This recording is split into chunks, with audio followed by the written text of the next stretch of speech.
비행을 잘 할 수 있도록 최악의 두 가지로 좀 독특한 것이 보유하고 있습니다. 계속 진행하겠습니다. 자, 브리어 퀄리티 배웅세 수의학 강좌 2-5강 호흡 및 수산기기에 대해서 알아보도록 하겠습니다. 자, 호흡이라고 하는 것은 뭔가요? 호와 흡으로 나눠져 있습니다. 호는 내뱉을 호이고 흡은 들이마실 흡입니다. 흡인할 때. 그럼 호흡은 뭐예요? 숨을 뱉고 들이마시고 뱉고 들이마시는 즉 숨을 쉬는 과정을 이야기합니다. 그럼 호흡기계는 뭐겠습니까? 호흡을 관장하는 생체 내의 기관들을 의미합니다. 그래서 이제 계라는 말을 많이 쓰는데 계는 시스템이라고 이해하시면 됩니다. 자, 순환기계는 뭐예요?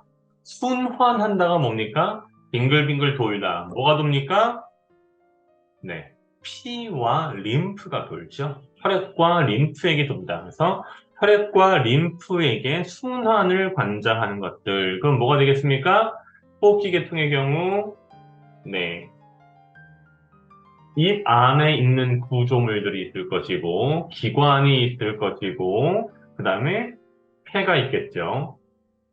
조류의 경우는 포유동물과 달리 뭐가 있습니까? 기낭이라고 하는 조직이 있죠. 그 다음에 순환기계라고 하면 뭐가 있겠습니까? 네, 기본적으로 심장이 있을 것이고 심장 이외에 또 무엇이 있죠? 혈액이 돌아다니는 통로인 정맥과 동맥이 있겠죠. 그 다음에 또 뭐가 있습니까? 림프절이 있겠죠. 자, 계속 진행하겠습니다. 이제 오른쪽에 보이는 것이 조류의 심장입니다. 네, 매우 복잡하게 다양한 여러분들이 잘 알 수 없는, 저도 잘 알지 못하는 수많은 네, 라틴어 내지는 영어로 써 있습니다. 이 상세를 전부 여러분이 아실 필요까지는 없습니다. 그냥 심장이 이렇게 생겼다더라 정도로 이해하시면 충분하고요. 조류의 심장이 일반적인 포유류의 심장과 비교할 차이가 있다라고 하면 그것은 포유류도 물론 상당한 수준의 근육 운동을 하지만 조류만큼은 아닙니다. 예를 들어서 어떤 조류가 철새다. 그러면 그 철새는 보통 한 12일에서 15일의 기간 동안에 적게는 수천 킬로미터, 많게는 1만 8천 킬로미터 이상을 거의 쉬지 않고 횡단합니다. 바다를 넘어서 가죠. 그래서 그런 것들을 고려할 때 엄청난 강도의 활동을 해야 되고 따라서 거기에 혈액과 영양분을 공급하기 위해 심장이 엄청난 강도로 운동을 해야 됩니다. 포유류의 심장보다 조류의 심장이 훨씬 더 견고하다, 높은 효율성을 보인다라고 얘기할 수 있고 혈액에 이제 분출량이라는 개념이 있습니다. 심장에서 혈액을 밀어내는 양을 얘기하는데 그 혈액의 분출량 자체가 조류가 포유류보다 통상 7배 이상 많은 것으로 되어 있습니다. 예전에 이제 여러분들은 혹시 아실지 모르겠지만 황영조라고 하는 그 마라톤 선수가 있어. 저도 한번 만나뵌 적이 있는데 앵무새 관련한 일을 하면서 심장이 마라톤 심장이라고 해서 일반적인 사람들하고 다르다라는 얘기들이 많이 있었습니다. 그런데 그런 심장과는 비교가 안 될 정도의 놀라운 효율성과 운동성을 보인다. 그리고 혈압도 높습니다. 보통 이제 140에 180 정도로 되는데 일반적으로 사람들이 한 90에 120 정도인 것이 정상 범위로 알고 있고 140에서 180이 되면 아주 심각한 고혈압으로 사람의 경우는 알려져 있는데 조류는 평상시 혈압이 140에 180 정도이고 이 정도의 혈압을 유지할 수 있는 튼튼한 심장과 혈관 계통을 가지고 있다. 이러한 엄청난 고혈압에도 불구하고 그다음에 저희가 보통 이제 심장은 사람의 경우 왼쪽 가슴에 있다, 살짝 왼쪽으로 치우쳐 있다라고 얘기하는데 조류의 심장은 몸 중앙에 위치해 있다. 피의 흐름을 조금 더 정확하게 보여주는 이제 그림입니다. 자, 지금 이제 빨간색 화살표는 오크시제네이티드 블러드, 즉 폐에서 나와서 산소가 있는 혈액이고요. 파란색은 디옥시제네이티드 블러드, 몸을 돌고 와서 산소가 없어진 이산화탄소로 대체된 혈액입니다. 그러면 몸을 돌고 온 피가 보시는 바와 같이 들어와서 폐로 들어가고, 폐에서 들어간 것이 폐를 돌고 나와서 다시 호흡, 가스기환이 이루어져서 이산화탄소는 빠지고 산소가 채워진 상태에서 들어와서 이런 식으로 몸으로 들어간다. 이게 기본적으로 무엇이다? 조류의 심장의 운영 방식이다. 자, 이제 심혈관계에서 우리가 혈액만 얘기하는 것이 아니고 림프에 대해서도 반드시 얘기해야 됩니다. 기본적으로 조류의 경우는 림프관의 규모가 포유류보다 훨씬 적습니다. 이를테면 포유류, 특히 사람의 경우에는 목 밑에 양쪽 가슴, 겨드랑이 밑에 사타구니 이런 곳에 림프절이 있습니다. 그런데 이 림프가 앵무의 경우는 별도로 존재하지 않는다라는 거고, 다만 이제 림프의 역할을 하는 것이 목의 아래쪽에 이제 흉선이라고 하는 것이 요 C라고 지금 나와 있습니다. 근데 흉선이라고 하는 것이 존재해서 이 흉선에서 림프절이 하는 T세포와 B세포의 일부를 생산하는 역할을 한다. 이제 림프는 면역계통하고 연결이 됩니다.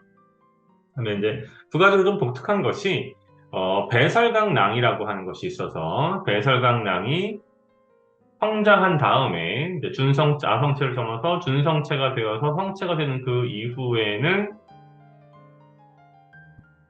배설강낭이 활발히 활동하다가 최종적으로 완전히 성체가 되고 나면 이 배설강낭 자체도 사라지고 골수에서 B세포를 생산한다는 다 면역계통과 관련된 말씀을 드리고 있습니다. 호흡기계통 조금 더 들어가 보겠습니다. 호흡기계통에서는 그래서 기본적으로 조류는 뭐 적게는 8개, 많게는 이제 분류목에 따라서 분류군에 따라서 더 많은 기능을 보유하기도 하고, 앵무새는 비교적 작은 8개의 기능을 보유하고 있습니다.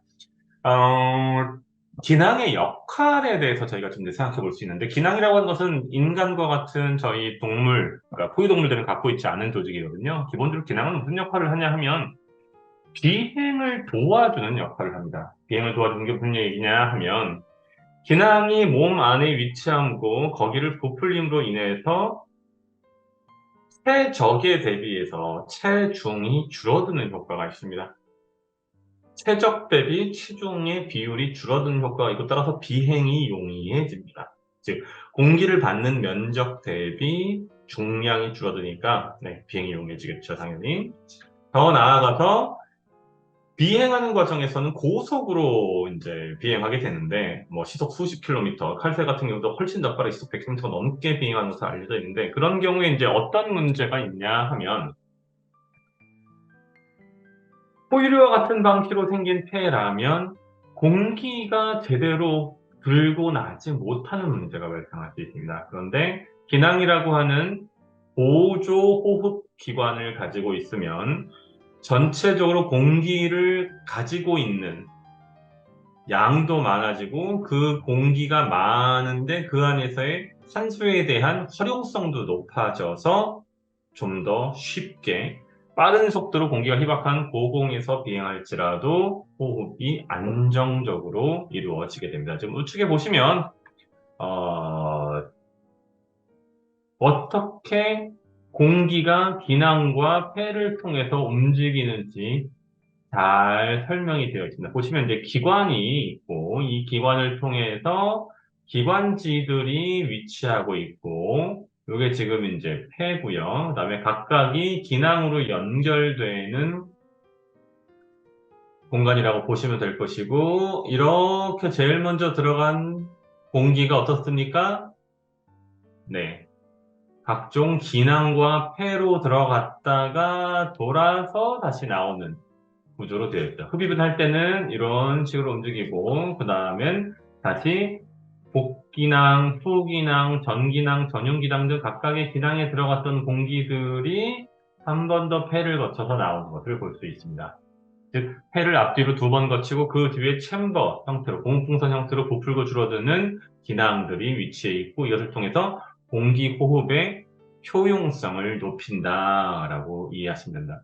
이러한 기낭은 일반적인 환경에서는 앵무를 비롯한 조류의 호흡을 원활히 도와주고 동시에 산소의 활용도를 높여서 결국은 비행을 잘 할 수 있도록 해주는데, 한 가지 문제가 있는 게 사육 환경에서 제대로 청결한 환경을 보장해주지 못하면 어떤 문제가 발생하냐? 저 기낭 내부에 곰팡이, 국균이라고 통상 불리는 아스페르길루스 국균들이 서식하는 문제가 발생할 수 있습니다.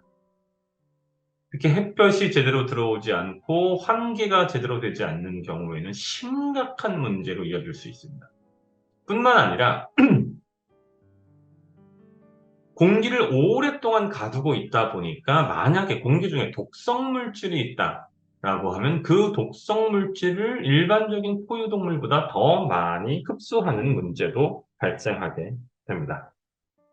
따라서 조류를 기를 경우에 여러분들 같이 앵무새를 기르는 분들 또는 앵무새 브리더 같은 경우에는 가급적이면 저희가 실외 공간을 이용하십시오라고 하는 것이 중장기적으로 호흡기 계통에 심대한 악영향을 미치기 때문입니다. 참고로 국균증은 한 번 발생하게 되면 그 국균증을 완전히 걷어낸다는 것이 거의 불가능하다시피 합니다. 현재의 의학, 수의학 기술로도. 특히 국내에서는 더더군다나 어렵고요.